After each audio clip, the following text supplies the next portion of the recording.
साथियों, तानाशाह डर गया है, शहंशाह घबरा गया है।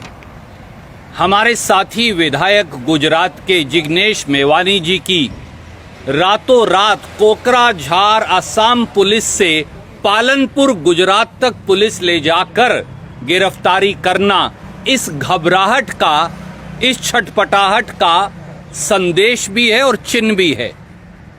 क्या इस देश में अब कम्युनल एमिटी यानी सांप्रदायिक सौहार्द, उसकी अपील करना और प्रधानमंत्री से धर्म के नाम पर लोगों को ना लड़वाने की अपील करना अब अपराध है?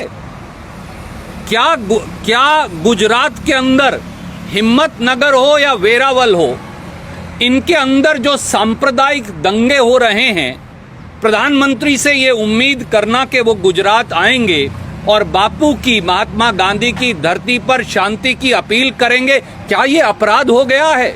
क्या इस देश में संविधान को अब रोन दिया गया है और कानून की हत्या कर दी गई है? जिग्नेश मेवानी की गिरफ्तारी ये दर्शाती है, पर जान ले तानाशाह और जान ले सत्ता के अहंकार में अंधा हुआ शहंशाह, ये आवाज जिग्नेश मेवानी की हो या कांग्रेस के और देश के हर उस व्यक्ति की जो सांप्रदायिक सौहार्द और भाईचारे में आज भी विश्वास करता है, जो ये सोचता है, जानता है, समझता है, मानता है कि हिंदू, मुस्लिम, सिख, ईसाई एक देश में इकट्ठे भाईचारे से रह सकते हैं, जो इन्हें तोड़ने का प्रयास करेगा वो चूर चूर हो जाएगा, वो बच नहीं सकता। हमारी लड़ाई, हमारी जंग सांप्रदायिक सौहार्द की, भाईचारे की, धर्म से धर्म के टकराव की नहीं, धर्म से धर्म के प्रेम की सदैव जारी रहेगी। न मोदी जी इसे हरा सकते, न देश की और कोई ताकत।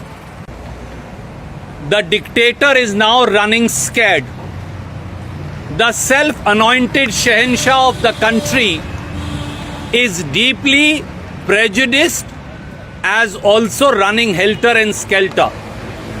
The arrest of our friend, colleague, Gujarat MLA Jignesh Mevani by police of Kokrajhar, Assam in Palanpur, Gujarat, just for a single tweet asking the Prime Minister to appeal for communal amity and brotherhood in Gujarat reflects the deep-rooted prejudice, the scare, the fear among those sitting in the citadels of power in Delhi today. Does the Prime Minister and the Bharatiya Janata Party think that they can browbeat Jignesh Mevani and every voice of this country, irrespective of political affiliation, rising for communal amity, for brotherhood, for cohabitation, for cohesion, for walking hand in hand together for progress of India? Do they think they can trample upon constitution and murder rule of law in broad daylight? Do they think that appealing for communal amity, brotherhood and cohesion is now a crime in this country? Is only communalization and spreading hate and fear is the only mantra that this government knows? This will not, these voices will not die down. They will not be cowed down, whether it is of Jignesh Mevani or millions and millions and millions of Indians not necessarily belonging to political spectrum, who want that India should progress, who want that India should walk hand in hand, who want that the differentiations of caste and religion should not block our path to progress rather than enhance it. And we shall continue this fight, Mr. Modi. We will not be cowed down. Mewani ji के साथ पूरी कांग्रेस और इस देश का हर सजग व्यक्ति कंधे से कंधा मिलाकर खड़ा है। हम लड़ेंगे, हम ना डरेंगे, ना झुकेंगे। राहुल गांधी जी का सदैव एक निर्णय रहा है कि हम हर अहंकारी सत्ता के खिलाफ छाती अड़ाकर लड़ेंगे, ना डरेंगे, ना झुकेंगे, ना पीछे हटेंगे।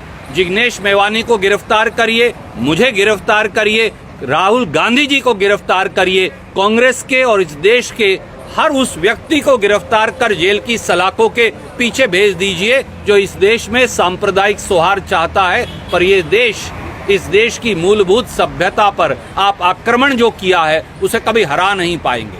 सर, इस पैटर्न को कैसे देखते हैं आप कि वहाँ आसाम की पुलिस गुजरात पहुँच जाती है, पंजाब की पुलिस दिल्ली पहुँचती है, कुमार विश्वास को नोटिस दिया जाता है, आपकी नेता अलका लांबा को नोटिस दिया जाता है, वहाँ जिग्नेश मेवानी को तो गिरफ्तार कर नहीं पहुँच जाती है पुलिस। इस पैटर्न को कैसे देख रहे हैं? ये अति दुर्भाग्यपूर्ण है इस देश में, संविधान के लिए भी, प्रजातंत्र के लिए भी और इस देश में विचारों की अभिव्यक्ति के लिए भी। अलका लांबा जी का या कुमार विश्वास जी का क्या कसूर है? क्या इस देश में अब सवाल पूछना कसूर हो गया है? क्या आप 15, 20, 25, 50, 100 पुलिस के लोग और दिल्ली पुलिस पंजाब पुलिस के साथ कैसे मिली हुई है? ये भी एक सवाल उठता है। क्या ये कहीं मिली भगत से हो रहा है? ये भी एक सवाल उठता है। हमारे पंजाब कांग्रेस के अध्यक्ष, विपक्ष के नेता, हमारे पंजाब के प्रभारी, हमने इस बात का पूरा संज्ञान लिया है और अगर जरूरत पड़ी तो हम सब गिरफ्तारी देंगे। अगर सवाल पूछना इस देश में अपराध है तो जान ले सत्ता में बैठे हुए हुक्मरान हम ये अपराध बार बार करेंगे। वहाँ पे सर कर्नाटक में जो लिंगायत मत के संत उन्होंने कहा कि 30% कमीशन मांगे जा रहे हैं अनुदान के पर।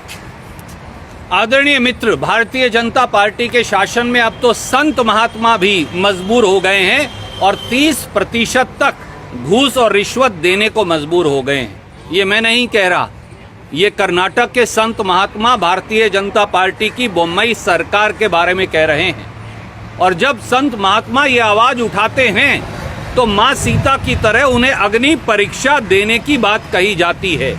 ये भी संत महात्माओं की ये दुर्गति और ये हालात केवल भारतीय जनता पार्टी के शासन में ही संभव हैं। प्रधानमंत्री जी आप चुप क्यों हैं? आदरणीय अमित शाह जी आप चुप क्यों हैं? आदरणीय जेपी नड्डा जी आप चुप क्यों हैं? ऐसी भारतीय जनता पार्टी की सरकार के मुख्यमंत्री बोम्मई से इस्तीफा क्यों नहीं मांगते? संतों और महात्माओं को अब सड़कों पर आप रुला रहे हैं और 30% घूस के लिए मजबूर कर रहे हैं और फिर अग्नि परीक्षा माँ सीता की तरह भी मांग रहे हैं। क्या ये घोर कलयुग नहीं तो और क्या है? सर, यूपी से चला बुलडोजर दिल्ली में आके रुका, वो भी सुप्रीम कोर्ट ने जब आगे आया तब जाके। ये बुलडोजर यूपी, एमपी और अब दिल्ली में भी कल चला। हरियाणा में भी आज सुबह बुलडोजर चलने की खबरें आई हैं। अम्बाला के अंदर कहा गया कि ड्रग माफिया वाले जो लोग हैं उन पर बुलडोजर लगे। किस तरह देखते हैं पूरी कार्रवाई को सर? आदरणीय साथी, देश का दुर्भाग्य ये है कि अब चुनी हुई सरकारें संविधान से नहीं बुलडोजर से चलाई जाती है। अब प्रजातंत्र को बुलडोजर के नीचे हर रोज रौंदा जा रहा है। अब संविधान जो है उसके परकच्चे बुलडोजर की चेन के नीचे उड़ाए जा रहे हैं। अब कानून का शासन बुलडोजर का शासन में बदल दिया गया है। क्या इस देश में कोई कानून है?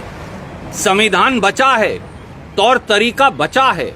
कल जो जहांगीरपुरी में हुआ, आज अजय माखन जी, प्रदेश कांग्रेस कमेटी के अध्यक्ष, अनिल जी और हमारा एक हाई पावर डेलीगेशन इस समय जहांगीरपुरी गया भी है पूरी वास्तु स्थिति जानने समझने के लिए।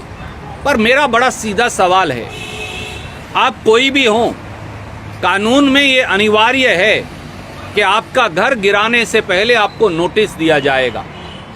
जिस दिन आप ये प्रक्रिया पूरी करने के लिए भी धर्म और जाति के आधार पर मापदंड पैदा कर देंगे, ये देखने लगेंगे कि अमुक व्यक्ति हिंदू है, अमुक व्यक्ति सिख है, अमुक व्यक्ति मुसलमान या ईसाई है, अमुक व्यक्ति अमुक जाति से है, अमुक व्यक्ति दलित है, अमुक व्यक्ति बैकवर्ड है। अगर इस आधार पे बुलडोजर चलेगा तो माफ कीजिए, ये देश चल नहीं पाएगा, क्योंकि आप पूरे देश की आत्मा को बुलडोजर के नीचे रौंद रहे हैं। इससे निंदनीय बात कोई हो नहीं सकती। धन्यवाद।